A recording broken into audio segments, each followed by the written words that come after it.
আসসালামু আলাইকুম রহমতুল্লাহি ওয়া বারাকাতুহু। আমার কলিজার ভাই বোনেরা, আসলে কালকে কিন্তু একটা ভিডিও ছাড়ছি যে এখানটা কিন্তু পানি ছিল না, তো পিছিয়ে দেখতে পারতেছেন কত সুন্দর পানি।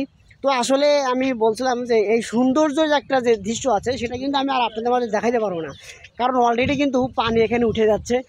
তো এই জন্য বাড়ি উঠে গেছে আর কি, বরাবরই তলায় গেছে। আমি আপনাদের কালকে বলছিলাম সেটা কিন্তু সত্য হয়ে গেল, কিন্তু পানির এতটা পরিমাণ ভার বা পানিটা এতটা পরিমাণ বাড়তেছে যা বলার মতন না।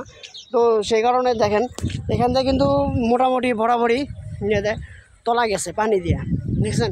এটা কিন্তু উপর চড়া, আর ওটা কিন্তু মানে নিচ চড়া। কালকে কিন্তু ওইখানে ভিডিও করছে, দেখেন ওখানেও কিন্তু অনেকে ভিডিও করতেছে। তো আসলে কি বলবো, মানে এগুলো মানে আল্লাহর যে একটা কুদরতি খেলা, সে আল্লাহ যে আছে সেটা মানুষকে দেখায় দেয়। যেমন সিলেটবাসীর জন্য সিলেটবাসীর কিন্তু অনেক কষ্ট হইতেছে, অনেক কষ্ট হইতেছে।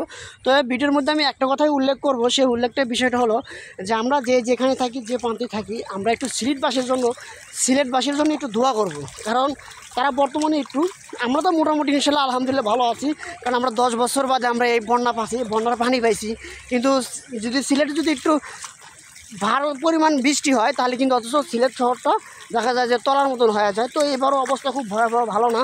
তো সবাই একটু তাদের জন্য দোয়া করবেন যাতে তাদের উপর আল্লাহর একটা রহমত নাজিল হয়ে যায়। তো সবাই ভালো থাকুন, সুস্থ থাকুন, আল্লাহ হাফেজ।